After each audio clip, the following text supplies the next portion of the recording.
Oh my God, you guys. The Twitter sphere and Endoverse were on fire this week. Let's talk about it.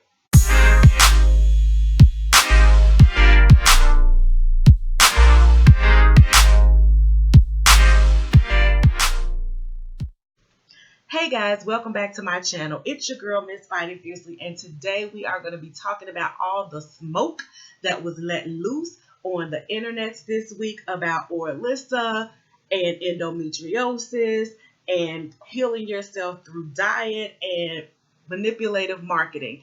It is going to get deep, you guys, so let's just get into it.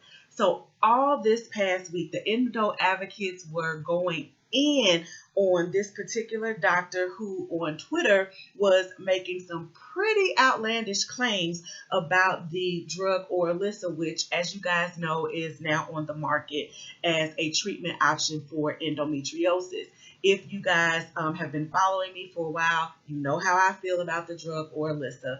Not so much the drug itself, but the marketing practices and the claims that were made in the studies, and now the continued marketing in reference to this drug. So let me just say, before all of this blow up situation in the endosphere, I was kind of like Kiki Palmer about this guy. I didn't know this man. Sorry to this man. Wouldn't know this man if he walked up to me. But there was a tweet that was going out last week by this doctor. He is a legitimate doctor, MD. And it was making the rounds on Twitter, and it came up in my feed a couple of times. So I popped over on my Twitter account, and I could not believe, you guys, what this guy was saying. So there's this doctor. His name is Ian Taurus, and this is a statement that he made on Twitter. He said, "I wonder how many of these surgical complications could be averted if they used hashtag SurgeryInAPill, hashtag Orilissa, for hashtag endometriosis." And then he writes AbbVie Orilissa parentheses Eaglix. Now, the piece that set me on fire and pretty much everybody else was SurgeryInAPill. So let's talk about that.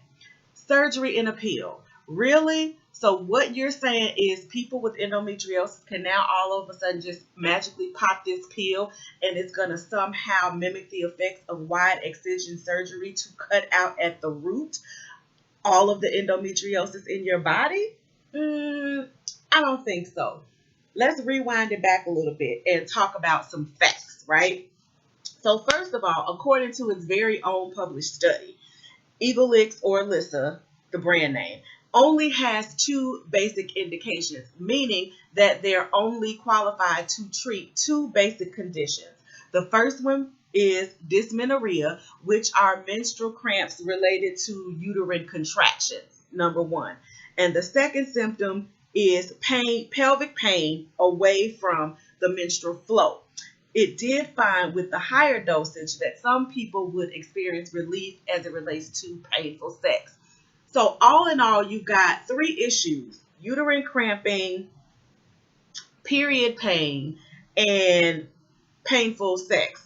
I'm sorry, but none of that sounds anything like surgery to me, which, as you know, wide excision surgery involves going into the body most of the time laparoscopically and cutting the disease out at the root. Nothing to do with taking any pills. And when I saw that, it really set me off, because at minimal, that is ethically dangerous. It is ethically irresponsible. And on a greater end, in my opinion, that is nearly tantamount to malpractice. So let's just get the facts. Let's just get the information straight. There is no such thing as SurgeryInAPill. Okay? It does not exist. Orilissa is not SurgeryInAPill. There is no surgery on a pill in a pill for treating or curing endometriosis. There are many hormonal treatments on the market, all of which are designed to treat or combat symptoms of the disease. Nothing on the market today will dissolve endometriosis. It will not shrink endometriosis. It will not dry up endometriosis. It will not stop the production of endometriosis, and it does not cure endometriosis. The theory, as best that I can put it in layman's terms, behind Orilissa and its parent drug Lupron is that it works in two different, both drugs work differently in the body, but the ultimate goal is to stop estrogen production. The theory behind that being that if you stop the estrogen production, you will starve the endometriosis. That thus far has been disproven because we know that endometriosis not only makes its own estrogen, but it makes its own endometriosis. So that completely dispels, disproves, eradicates any theory about Orilissa or any other drug being a surgery in a pill.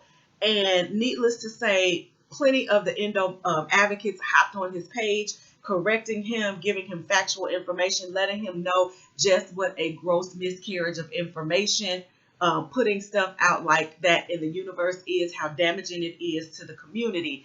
And it's hurtful because new women, younger girls, struggling with symptoms or thinking that they may have this, may see this and think, oh my God, all I have to do is pop a pill and I'll be cured. And that is so very wrong, number one.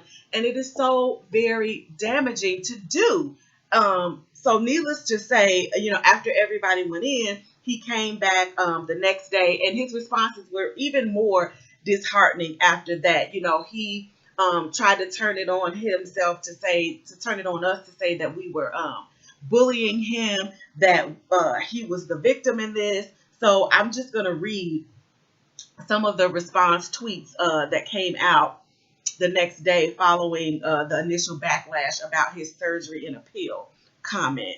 So he says, I understand that each one of our words will be twisted into new meaning as that is your psychological projection. Sad, really. I understand that science is not about NOF1, otherwise we'd not be driving cars. The majority of the endometriosis Twitter mob probably don't even have an Orilissa N of 1. You're probably anti-vaxxers as well. He goes on to say, I understand that your collective MO is to silence others through your networks and like to have the last word. So I'll let you know that you'll get only this retort out of me. And then finally he says, I understand that there should be a Sunshine Act for surgery, and every case should be the last resort, not the first. I understand that there are 31 flavors of ice cream and people should have options. So let's just address some of this. First of all, psychological projection. How typical. Is that not what we as endometriosis patients face so much from the medical community? It's all in your head. You're just exaggerating symptoms. Why don't you go and see a psychologist and talk through some of your trauma, right? How dismissive is that? Secondly, he goes on to call us endometriosis Twitter mob and anti-vaxxers. Like, how rude and unprofessional is that, first of all, of a doctor to, attack other people and their choices, claiming us to be a Twitter mob. If, presenting you with facts to shoot down your heinous lies and misinformation makes me part of a Twitter mob, then okay, I guess. But I feel like the most disheartening thing that he said was that surgery should be the last resort and not the first.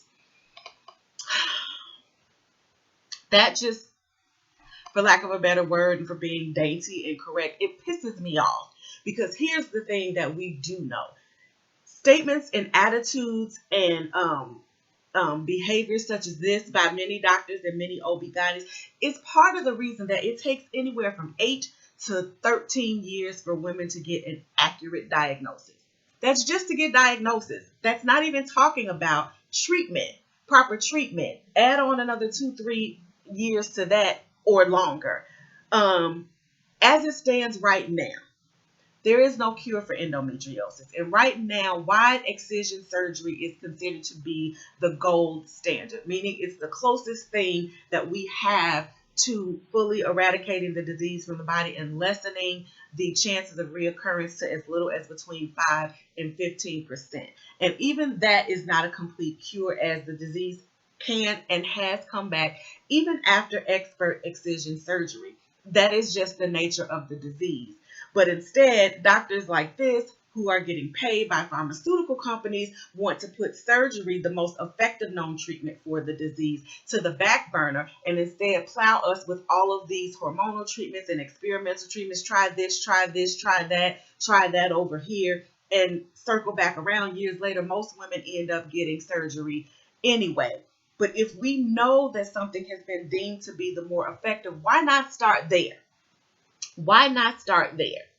Now, understand me. I'm not talking about instances where, like, we know there are so many factors that play into deciding what treatment you're going to pursue down this endometriosis journey, right? For some women, it is not financially feasible to start with surgery. For some women, depending on their life goals, their financial goals, their family planning goals, surgery is not always optimally best to start with. And I understand that wholeheartedly and completely, and I support that. The problem that I have is starting with something less effective for your benefit, right? When we know that there are more effective options in the pipeline that could, at least at the very minimum, be presented first, right? So, if I decide that for whatever reason, I can't take that much time off work, I don't have anybody to watch my kids, I don't have the support system in place, I'm not in a position to travel out of state and, stay in a hotel room to see a specialist out of state. All of those factors are important and they're valid and they matter. And that's not what I'm speaking of when I say, why try other stuff when surgery is the most effective. What I'm talking about is doctors like this saying that surgery should always be the last resort, when we know that that is to date the most effective treatment option. That doesn't make sense. And yes, people should have options. And my gripe, my beef, is not with any of the sufferers, the endo peeps, who are saying, I've tried Orilissa and it works for me, and this is a good option for me. I'm totally not coming for you guys or disrespecting or dismissing your choice. I am a wholehearted believer in choice and doing what is best for you. Where my gripe comes in is one of the major hallmarks of me doing what I do is to promote fully informed consent. That was a term that was taught to me in my studies and my training as a massage therapist. Fully informed consent. You have the right to have all of the information, the pros, the cons, the good, the bad, 100% transparency of all the facts and all the information, so you can be fully educated, you can be fully empowered and enlightened, so that you can then proceed to make a fully informed consensual decision about what course of treatment you want to pursue. If you're not fully informed, you can't really give fully informed consent, right? That's the issue that I have with that. And so it's just been a bananas week in the community. And needless to say, upon further research about this doctor, we did find, and I'm just pulling up the receipts, I'm big on bringing you guys information. So we did find that this guy has been reported being a speaker for AbbVie and Lupin. I'm not really familiar with Lupin, but we have found documentation that this particular doctor has been a speaker for Lupron. He gets paid. And so that's very dangerous when you have somebody that's being sponsored by, drug companies to promote a specific view or specific agenda that isn't truthful at all. This isn't like stretching the truth. This is blatant lies, And let's think about this realistically or logically for a moment. So I'm going to take this pill, and is it magically going to travel to all of the places in my body?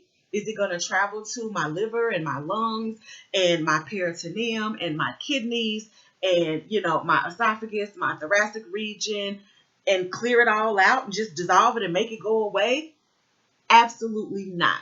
So that's where I have the biggest issue with this whole thing with this doctor, that it's just an outright lie. And for those of you who've not been diagnosed, or if you're new, that's what hurts me the most, is that some young girl, some young woman, somebody that's new to their diagnosis is going to read that, they're going to see that commercial, and they're going to think it's a one and done, it's a magic pill, I can take this and my life is going to be gravy, and I don't ever have to worry about that again. And it's just a lie. It's just not the truth. And I felt compelled, just to come on and to make this video, to let you guys know that's a lie. It is a flat out lie. And this is what fighting fiercely is. I get riled up, I get passionate, I get annoyed, I get ticked off, because this guy's a legit doctor. He's a for real MD, and he's spouting this nonsense. And it just ticks me off. Sorry, you guys, and I'm not engaged. I'm just trying to find my next piece of information here. So yes, I just wanted to come. If you've been diagnosed with endometriosis, if you weigh your options, and you've got all the information that you need, and you decide that you want to move forward with using Orilissa as a treatment option for you, I support that. I support your choice to make fully informed, factual, thoroughly educated decisions. And so with that, along the lines, other stuff that was happening, it was like all in the same day. So our endo bestie, Samantha Bowd, she's the author of Living with Endometriosis. The same day, she talked about, in line with AbbVie. So there was this ad that popped up on her screen. There was this page, and it says endo pain is serious. So, and then there's a little thing to click for you to learn more. And so, so Samantha says, she clicked on it to see, what it was. And basically it takes you to a Facebook page, which is for the pharmaceutical company AbbVie. So they have this page, endo pain is serious. And then they also have another page, Take on Endo. So these are sponsored pages. There's Take on Endo. There's this Endo page is serious. And then there's Endo Speaks. All three of these pages, so they seem like they're three different entities, that they're three different pages, but they all eventually cycle back to AbbVie's website for promotional materials on Orilissa. And it appears like they're doing educational information, but it's all like a click funnel to get you to go back, and it ends up in the same place. And again, ethically speaking, that's quite deceptive, and she says if you click on their name, it takes you to another Facebook page which says it's a pharmaceutical company. If you click on that ad, it ends up being for Orilissa. And so essentially AbbVie is using different names to market Orilissa under the guise of these endometriosis educational pages or entities, where they all link back to the same thing. That, in my opinion, is some very manipulative marketing, and I get it in the sense that that's their job, but I don't not really get it, because again, in my opinion, it's crossing some very shady ethical lines there, some very shady ethical lines. And lastly, our new peeps over at Endometriosis Uncovered, you guys, if you're on Facebook, go find that page. It is a new endometriosis health and wellness site by some of my really good girlfriends in the endometriosis community. And they found another, I don't even know what this person was, but they called themselves a surgery coach, a surgeon coach or something. And basically they were promoting that they could cure endometriosis through diet, right? And forgive me, I'm not, not engaged. I'm just trying to find the information on their page. And I can't seem to find it right now, but when I do, I will update the video and put a link into the description. But in any event, there's this woman who calls herself a surgery coach, and she's basically touting that you can cure endometriosis through diet and nutrition. And when the Endometriosis Uncovered, challenged that, with facts and, asked some very pertinent questions, they were deleted and blocked. So again, if what you're promoting is actual, if it's factual, if it's true, if it really is informative education, when you're challenged, why not just answer with a rebuttal of facts, from what it is you're promoting or selling, or what you're claiming that these items or these programs can do. Why would you delete? Why would you block just because someone challenges your position? Find that very interesting. And again, I'm going to do my homework because you guys know I like to bring you receipts. And as soon as I find the link for that exchange, I will post it there. And let me just wrap up by saying this is not to bash any of those people. I don't know them personally. I don't have any personal grudge or personal vendetta. What I do have a grudge against is false information, misinformation. It is this stuff like this is the very reason why it's so hard to get a diagnosis. It's so hard. This is why so many mythical perceptions and false and outdated and archaic information continues to prevail through the endometriosis community, because you got doctors like this dude talking about surgery and a pill. I could go on and on and on, but I'll wrap it up here. But I just wanted to let you know, no, guys, there is no surgery in a pill. If you decide that you want to try this particular drug as a treatment management for your endometriosis, just be educated, be enlightened, be empowered, be informed, be aware of all of the information. Manage your expectations. Be aware of what this drug can do, what it cannot do, what it is, and more importantly, what it is not.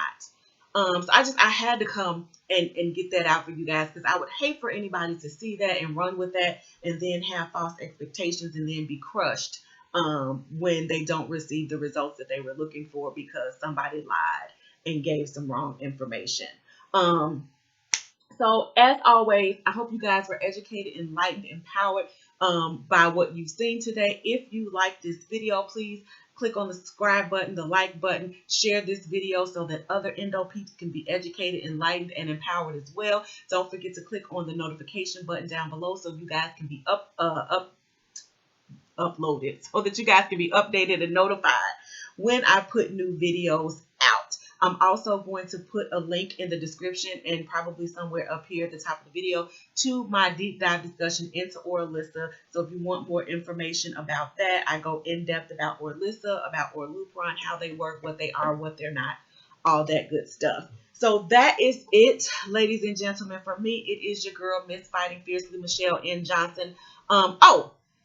One other thing, from now until December 20th, I'm going to put a special link below. I am offering free priority shipping and on any signed copies of Fighting Fiercely. If you order using the special link below, I will personally sign and dedicate the book to you, along with some special freebies, and you guys will get free priority shipping throughout the U.S. And so that's good on any orders placed between now and December the 20th. So as always, thank you so much for stopping by. I love you guys. Can't think of anything else right now, but just be informed, be aware, so that you can make fully informed and fully educated decisions. I will see you guys the next time. Enjoy the rest of your Saturday, and as always, keep fighting. Hey guys, so I just wanted to take a minute to add a quick little addendum to the video. I know it's kind of long, but this was burning me up, so I had to say it. So I just want to apologize in advance, you guys. I know the video is grainy and the quality is not the best. I usually record on my phone, but I'm having memory issues and your girl is not quite in a position to upgrade right now. So I recorded from my laptop and the camera isn't the best. It's kind of dark, it's kind of grainy. And I hope you guys will forgive the lack of polishedness. But the topic was so important to me. I just felt that more than anything, it was more important for me to get the information out than to worry about, what I didn't have to make it look good. So the focus was more so on passion over perfection. So I hope you guys will forgive the lackluster kind of janky quality of the video. But as long as you got the nooks and crannies and the gist of the information, that's what's most important. Take care, you guys. I'll see you in the next one.